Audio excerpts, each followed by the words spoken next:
بسم اللہ الرحمن الرحیم۔ السلام علیکم ناظرین، فدا دل ہوں اور آپ ڈیلی میدان دیکھ رہے ہیں۔ ایران کے صدر ڈاکٹر سید ابراہیم رئیسی کے دورہ پاکستان کے آفٹر شاکس آنا شروع ہو گئے ہیں۔ پاکستان اور امریکہ کے مابین سفارتی تنازع جو ہے یہ اٹھ کھڑا ہوا ہے۔ ایک بظاہر 2023 کے حوالے سے رپورٹ ہے امریکی محکمہ خارجہ کی، اور اس رپورٹ میں یہ الزام عائد کیا گیا ہے کہ پاکستان کے اندر بنیادی انسانی حقوق کی خلاف ورزیاں ہو رہی ہیں۔ پاکستان نے اس رپورٹ کو مسترد کر دیا ہے، امریکی الزامات کو مسترد کر دیا ہے۔ ترجمان دفتر خارجہ ممتاز زہرا بلوچ نے اپنے بیان میں بتایا ہے کہ امریکہ کی رپورٹ میں بے بنیاد اور حقائق کے منافی الزامات عائد کیے گئے ہیں۔ دفتر خارجہ کی ترجمان کی جانب سے جاری بیان میں کہا گیا ہے کہ امریکی محکمہ خارجہ کی اس طرح کی غیر مطلوب رپورٹس کی تیاری کی سالانہ مشقوں میں معروضیت کا فقدان ہے اور ان کے طریقہ کار میں فطری طور پر خامیاں ہیں۔ بیان کے مطابق یہ رپورٹیں دوسرے ممالک میں سیاسی طور پر متعصبانہ انداز میں انسانی حقوق کا فیصلہ کرنے کے لیے ڈومیسٹک سوشل لینس کا استعمال کرتی ہیں۔ اس سال کی رپورٹ میں معروضیت کی کمی اور ایک بار پھر بین الاقوامی انسانی حقوق کے ایجنڈے کو سیاسی بنانا نمایاں ہے۔ یہ واضح طور پر دوہرے معیار کو ظاہر کرتا ہے، اس طرح بین الاقوامی انسانی حقوق کی بات چیت کو نقصان پہنچاتا ہے۔ بیان میں مزید کہا گیا ہے کہ یہ بات انتہائی تشویشناک ہے کہ دنیا بھر میں انسانی حقوق کی صورتحال کو اجاگر کرنے کے لیے ایک رپورٹ میں غزہ اور بھارتی مقبوضہ جموں و کشمیر میں انسانی حقوق کی سنگین خلاف ورزیوں کے انتہائی اہم مقامات کو نظر انداز یا کم کیا گیا ہے۔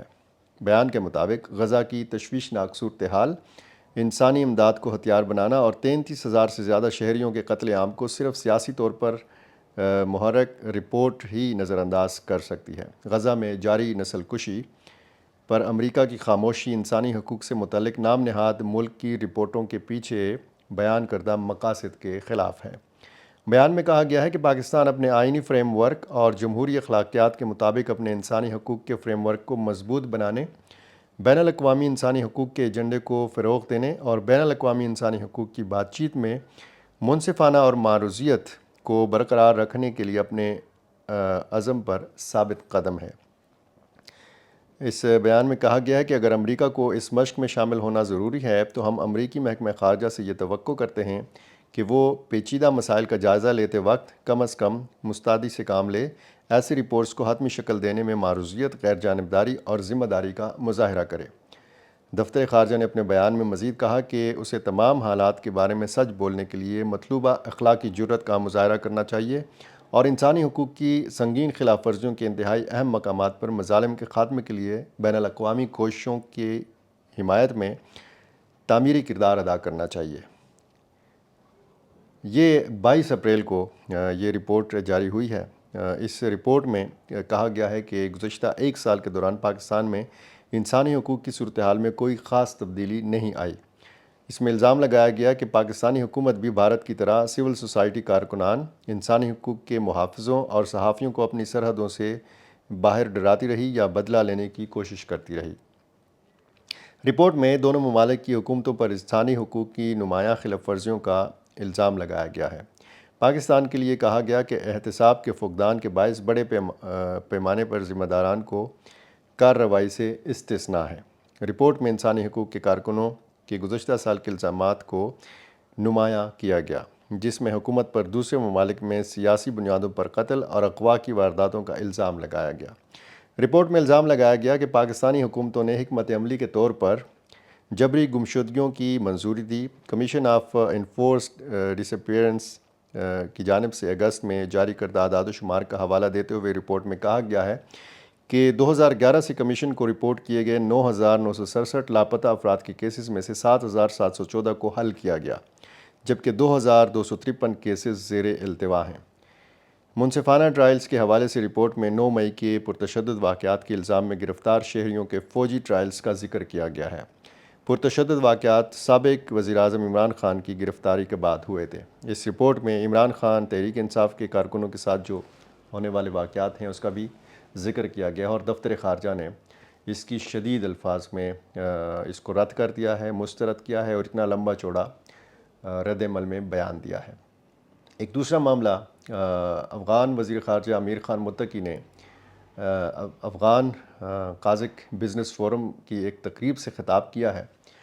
افغانستان اور قازقستان آپس میں تجارتی روابط کو بڑھا رہے ہیں اور اسی حوالے سے یہ تقریب تھی۔ اس میں امیر خان متقی نے کہا ہے کہ 3 پڑوسی ممالک، یعنی افغانستان کے 3 پڑوسی ممالک داعش کو مدد فراہم کرتے ہیں۔ انہوں نے کسی بھی پڑوسی ملک کا نام نہیں لیا، اور ظاہر ہے آپ کو پتہ ہے کہ افغانستان کے آس پڑوس میں کون سے ممالک موجود ہیں۔ ایک ملک کے بارے میں امیر خان متقی نے کہا کہ یہاں پر افرادی قوت تیار ہوتی ہے ایک ملک میں، دوسرے ملک کے ذریعے یہ جو بھرتیاں ہوتی ہیں، مطلب جو جنگجو ہیں داعش کے، یہ دوسرے ملک کے ذریعے سے گزرتے ہیں افغانستان میں داخلے کے لیے، اور تیسرے ملک میں منصوبہ بندی ہوتی ہے اور فنڈنگ ہوتی ہے داعش کے لیے۔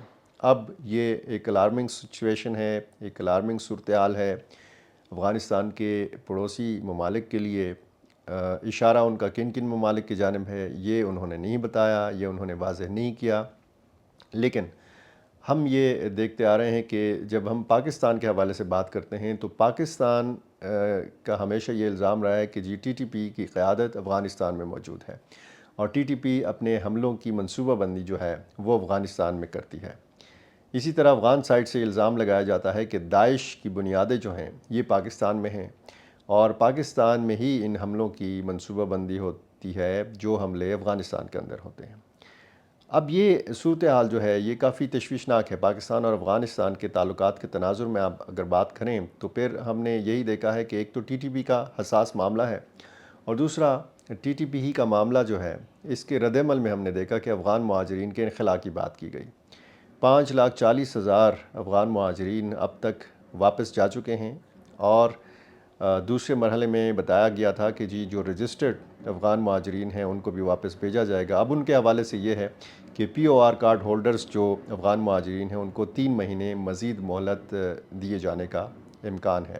ایک دوسری رپورٹ اقوام متحدہ نے افغانستان کے حوالے سے جاری کی ہے، اور یہاں بھی اس رپورٹ میں اقوام متحدہ کی جانب سے الزام لگایا گیا ہے کہ افغانستان افغان خواتین اور لڑکیوں کی امیدوں کا قبرستان بن چکا ہے۔ اس رپورٹ میں یہ بتایا گیا ہے کہ یہاں پر انسانی حقوق کی خلاف ورزیاں ہوتی ہیں، یہاں پر اسلامی سزائیں دی جاتی ہیں، یہاں پر خواتین کو ملازمت کے حقوق نہیں دیے جاتے، لڑکیوں کو تعلیم کی اجازت نہیں ہے۔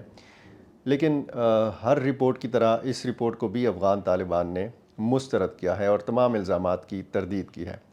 یہ اس خطے کی صورتحال ہے۔ پاکستان اور امریکہ کے جو تعلقات میں یہ موڑ آیا ہے تو ظاہر ہے کہ ایک سفارتی حلقوں میں اس معاملے کو ڈسکس کیا جا رہا ہے۔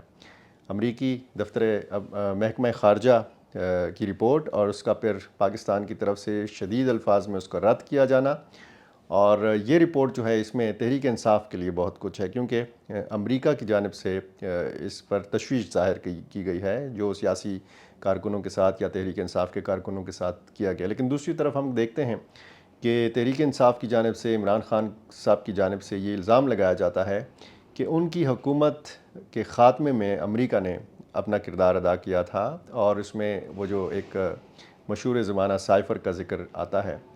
تو پاکستان اور افغانستان کے معاملات کہاں پہ جا کے رکتے ہیں یہ بھی آنے والے دنوں میں پتہ چلے گا، اور حتمی فیصلہ افغان مہاجرین کے حوالے سے کیا ہوتا ہے یہ بھی کچھ ہی دنوں میں اس کا باقاعدہ اعلان ہو جائے گا۔ یہ تازہ ترین اپڈیٹس تھیں۔ اسی طرح کی مزید اپڈیٹس کے لیے آپ نے اگر ابھی تک ڈیلی میدان کا یوٹیوب چینل سبسکرائب نہیں کیا تو پلیز یہ کر لیجئے۔ بہت شکریہ۔